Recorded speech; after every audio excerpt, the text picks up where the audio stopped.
Get ready with me while I talk about some of the things that I do as a mom that would put some of you in a coma. The first thing that I do is I don't believe in having TVs in your children's rooms. I have a TV in my room, but I also have a TV in the living room. I don't believe that children should have TVs in their bedrooms. I think it is a massive distraction. I think that it is one of the leading causes in kids having insomnia now, because that number has significantly increased from like when we were children. Is that the only reason? No, there's environmental factors, there's social factors, there's social media, there's people having phones, things like that. So that is one of the factors, and I think it's a pretty major factor. Kids get distracted. They say, okay, they want to go spend all of their time in their bedroom because they want to watch TV. So then they're not spending time with their parents. They're not in focus rooms like living rooms or dining rooms. They're not wanting to eat. They're wanting to go eat in their bedrooms. Like, they're wanting to spend all of their time in their bedrooms and no time with their parents, no time on their homework, no time on actually getting outside and playing or whatever else. Like, I honestly don't care.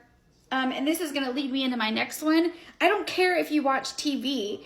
I just don't want you watching TV in your bedroom, and especially when your bedroom is for sleeping. That is the purpose of a bedroom. So that kind of the next part of it, I guess part A, part B. I don't think that kids should be allowed in their bedrooms except for to go to sleep. Or if they just like are overstimulated and they need like some them time. But I don't believe in children spending all of their time in their bedrooms. I think part of the growing mental health crisis and the increased number of self-unalivings in children has a lot to do with the fact that children lock themselves up in their rooms, and then they are not around their parents enough, and their parents are like, okay, well, this is just normal, like teenage whatever, angst or behavior or whatever else, but they don't actually know the extent of what their mental health crisis is, because they're not actually spending a whole lot of time with their kids. They're allowing their children to go into their bedrooms and just hide away, sulk away, and they don't actually know what's going on with their children. Then they're surprised later on when they're having a mental health crisis, or God forbid, the worst thing in the world happens. But it's because like you don't really know what's going on with your children. You're not asking enough questions because you're not present enough with your children. And that is a normal thing. I am not parent blaming here.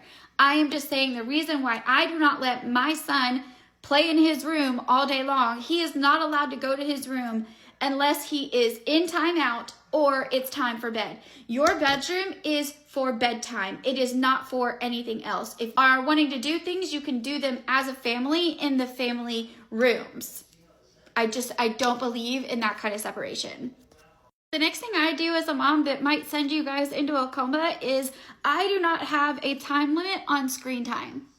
I know, everybody's gonna go crazy over this one. But I, as an autistic mom, but even if I wasn't an autistic parent, I think maybe I would require them to go outside a little bit more. But even if I don't think that this is something that I would ever have a problem with, I don't care about the screen time that you have. I think a lot of the things that the kids watch on YouTube and things like that, especially for my son, has taught him how to communicate. Like, it has taught him how to appropriately converse, how to answer questions appropriately. So like he's watching TV shows and he's watching people go back and forth, and like his vocabulary has increased and all of these things. I have a restriction on what he can watch, but I do not have a time limit. With the exception of once it's time for bed, it's time for bed. He is not allowed his iPad in his bedroom. His iPad, just like any other screen, stays in the main area. He does not get any screens in his bedroom. So he can have his iPad for as long as he wants, from the time he gets up in the morning until he goes to school, and then when he gets home from school until the time he goes to bed. If he wants to be on his iPad the entire time, he can be on his iPad the entire time. I am not going to stop him from doing that, especially because he watches a lot of learning things. Like, I will regulate what he watches, but I don't care how long he watches it. Next thing that I do that would put some of you guys over the edge is that I give my son food autonomy, which means that I let him choose what we're going to eat for dinner. Hold on, the dog. Sorry, my dog wanted to play fetch. But I ask Weston what he wants to eat every single day. I don't choose what I'm cooking for dinner based off of like what I want to cook for dinner. I ask Weston what he wants for dinner, and whatever he wants, I make. I will say that that is like within reason, because the boy would eat peanut butter and jelly sandwiches for like breakfast, lunch, and dinner. So obviously I have to have like some nutritional value in there, but I will give him options, and then he will choose if he doesn't just like outright choose the nutritional thing. Like if he doesn't choose something with broccoli and something, you know, like some sort of protein or whatever else, like he's normally really, really good at it because I've been doing this since birth. But I let him choose exactly what he wants, like what snack he wants, what drink he wants, like whatever he wants. And then that's what I cook. If he doesn't like what I'm making, let's just say, for example, like I make something that he didn't choose, like he wasn't in the mood to choose. And so then I had to choose the dinner. If I make something that he doesn't like, I'm going to switch it. I'm going to make something else. I am not a parent that is like, you'll eat what I want or you won't eat anything at all. Preface this with, that's how I was in the beginning. When Weston was born, that's how I was. Like, he ate everything. I gave him access to absolutely everything. And I did that because I did not want him to be a picky eater. Hold on. So when Weston was a baby, I made sure that he got access to all of the foods, like all of the baby foods, because I wanted to know like tactile, like, you know, tactily what he could and couldn't eat, like what, you know, sensory issues he had. But also, like, I did not want him to be a picky eater. And I am 100% a person that believes that a picky eater is a learned behavior. Children don't just like wake up and are born picky eaters. They're picky eaters because parents don't give them access to all the food. Base their food intake off of what looks good. Like if it looks gross, they're not going to eat it, and blah, blah, blah, blah, blah. Now, I have a no thank you rule. So it's like Weston gets autonomy. He gets whatever he wants to eat. I let him choose dinner and things like that because I believe in preferences. I believe that he's allowed to have his preferences. Unless he absolutely doesn't like it, he has to eat it, and he has to take a bite of it to let me know that. Like, he can't just look at something and be like, I don't like it. Like, he has to eat it and like eat a couple bites of it, and he has to be like ready to gag because he doesn't like it before I'll be like, okay, you don't like it, let's make you something else. And in that instance, I am not a mom that's like, oh, you're gonna eat what I put on the table or you're gonna starve. I do not believe in punishing children with food. I think that that's absolutely insane. But I do believe in early intervention with food. So I do believe that like you need to give them access to every food possible when they're children. First, this prevents allergies as well. Once you, like, the earlier you get them exposed to food, the less likely that they're going to have food allergies. Now, there are genetic components to food allergies in which you can't help it. But there are some that it's just like your body needs early exposure to it. So I believe in that as well. Like early exposure to prevent allergies, early exposure to prevent food pickiness. But then also, like, once you've done that, you get autonomy as you age. When you get older, you get autonomy. You get to choose what you want to eat. And I am not going to go, oh, no, this is what I want.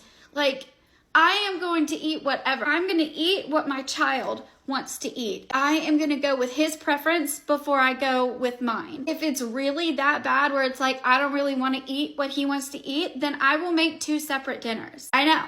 I told you. This is going to make some of you crazy. That's what I do in my house. You don't have to do it in yours. And while we're on the topic of food, another thing that I do that will send some parents into a coma is I do not give Weston candy.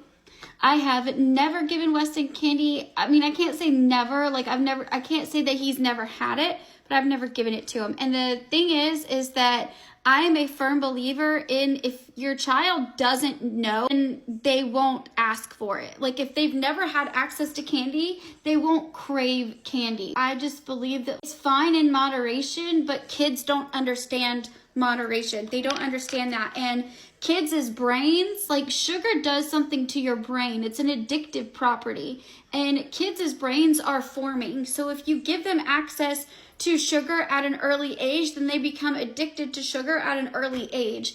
And then you start having problems with malnutrition, ADHD. Kids that have access to sugar definitely will fill themselves up on sugar rather than eating a nutritious meal. They'll crave that more than they will other stuff. You start having more tantrums based off of candy and sugar. They'll start sneaking it. They become not who you raised them to be because their little tiny brains are addicted to processed sugar that you gave them access to. I don't even really like to give him sweets. Sweets is a big no-no for me.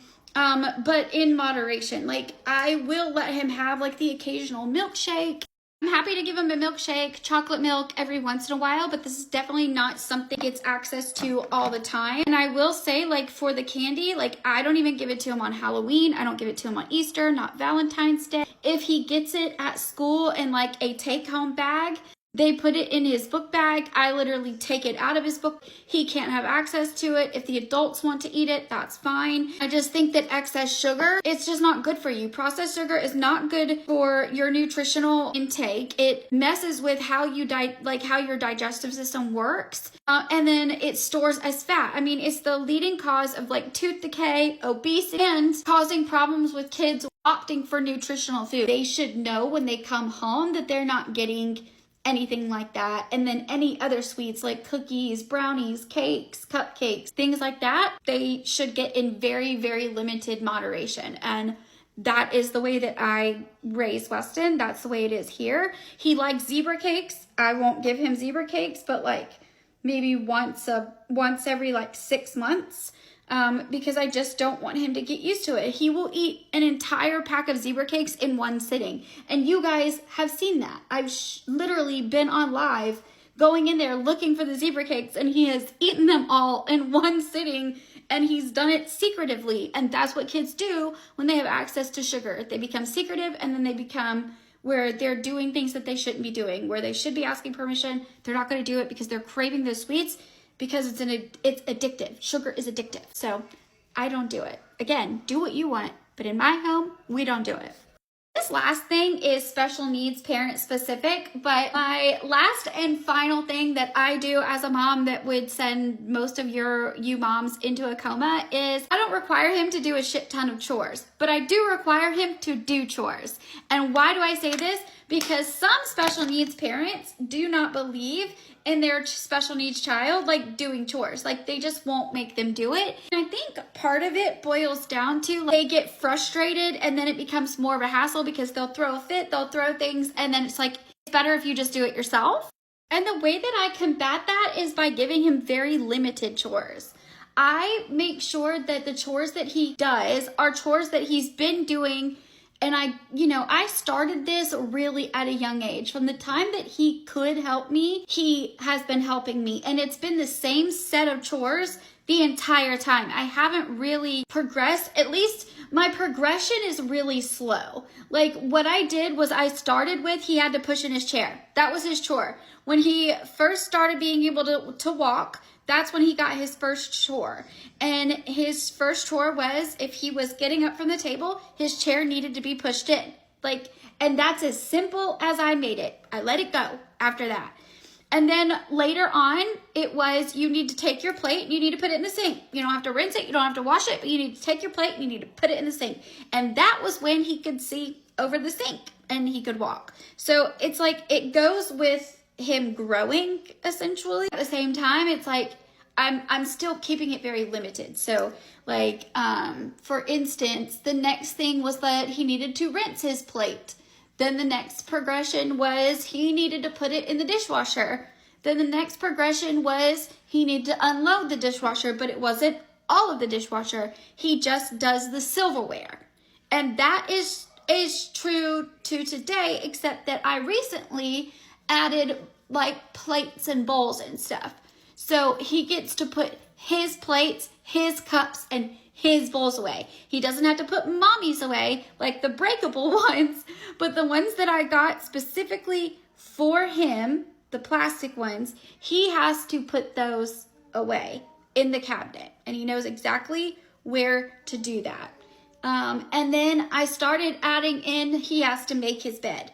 So he does. He makes his bed, and then he also, like, if he wants a snack, I make snacks accessible, and we do like really healthy snacks like Nutri-Grain bars or like protein bars and things like that. He calls them candy bars, but he goes and gets those himself. But that's the extent of the chores that he does. Now, with that being said, because he likes helping out and doing those things, he has since acquired some chores all on his own.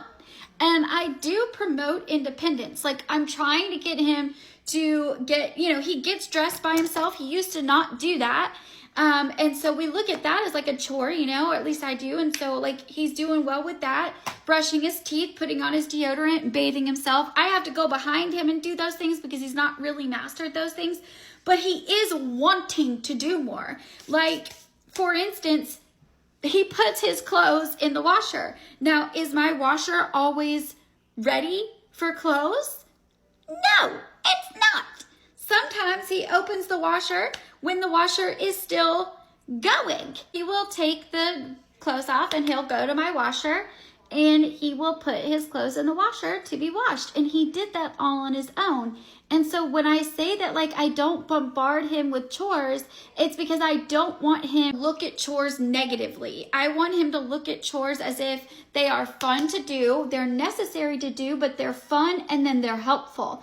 And I have always taught my son manners. Please, thank you, to be respectful, to be helpful. That is one of the biggest things, is that I need him to be helpful. And I want him to want to be helpful. So if I bombard him with chores right away, making him do a bunch of stuff and then him become resentful and be like, I don't want to do it, then he's going to look at it negatively. You know the expression, don't want that thing to become a chore?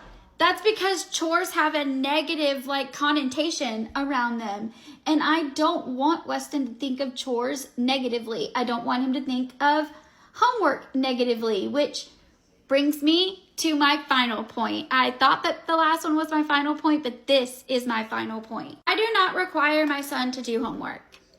And I know that this is going to send some of you moms over the edge like crazy, but I do not require him to do all of his homework by himself. We will learn, we will practice, we will do sight words, but if he starts to get aggravated or starts to get overwhelmed or he starts to feel like he doesn't know the words and he feels almost like he's not smart enough, and he definitely is. But if he starts to get this feeling that he can't do it, I do not want him to think that, I don't want him to hold that thought in his brain. I don't want him to get overwhelmed to the point that he can't do it because he has mental and physical and educational limitations. I don't want him to notice those limitations. I want him to think that he is on the path that he's supposed to be on, that he is progressing the way that he's supposed to. Because when it comes to the kids in his class, he is actually excelling. He is better at education than a lot of the kids in his class. And I want him to keep up that mentality. I don't want him to look at homework negatively. I do not want him to look at it as if it's some sort of chore. Again, I don't want chores to be looked at negatively, but I don't want his homework to be looked at like that. I want him to look at homework as if it's fun, as if it's like an activity we can do together, because him and I color together and we do activity books together and we do all sorts of stuff like that. And I want him to look at homework like that, as if it's something fun, like Disneyland.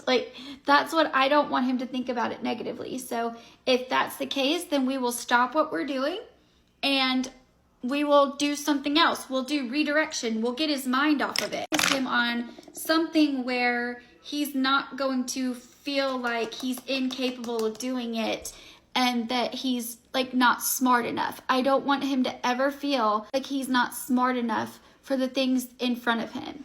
And especially chores and homework. Just because he has physical and mental and educational limitations does not mean that he's not smart, does not mean that he's not capable. And I want him to always feel capable and always feel smart. I don't want him to ever think that he can't do something. Every good mom wants their child to think that they can be an astronaut if they want to be. If they want to be, a scientist, they can be a scientist. If they want to be a doctor, they can be a doctor. If they want to be a fireman, they can be a fireman. I am the same way with Weston, even though he has physical, emotional, and educational limitations. I don't want him to know he has those. I want him to think that he could be an astronaut if he wants to be, a fireman if he wants to be, a doctor if he wants to be. Does that mean that he can? No. In his brain, all he needs is to think that he can. And that's what I want him to do. It's the same way you would train a toddler. You would not tell a 3-year-old that they're not going to be what they want to be when they grow up. You would be like, yeah, you could be exactly what you want to be. And I am like that with Weston. So I don't require him to do something that's going to cause him to feel like he's incapable of doing it. And I'll always explain it. I don't want you to think that like I'm doing his homework and like not explaining it. When I'm doing the homework, I'm talking out loud. I'm showing him what I'm doing. I'm explaining it. I'm basically teaching him. Instead of it being homework, I'm making it a lesson. He's still getting the educational aspect of it. He's just not required to do the homework that upsets him. I always try, just like a no thank you bite, just like food. I always try with him. But I also know his limitations, and I also know how he will react if he's not capable of doing it. I have more of these. I thought that I would just give you guys a little glimpse, a little intro into some of the things that I do as a mom. Anyways, last but not least, brown mascara. And listen, I think that this is a fun little trend that people are doing so that you can kind of get a grasp of like how people do things differently. But I think it's important to note that just because somebody does it differently does not mean that they do it wrong. There's no manual for being a parent. All we can do is come out and do our best. Now, our best means that we're not being abusive, terrible fucking turds. As long as you are showing your children love, you are feeding them, housing them, being there for them, being somebody that they can trust, being their emotional support person, somebody they can rely on, somebody that they are proud to call a parent, you're doing it right. People's opinions of your parenting, unless they are helping you parent, their opinions don't really matter. And I'm somebody that believes even if you're doing those things, it doesn't matter.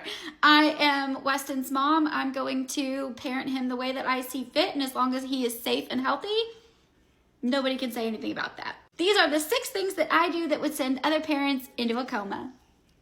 Let me know if you guys want a part 2. Leave it in the comments. And let me know if you like this look. This is a soft glam look. And I am obsessed.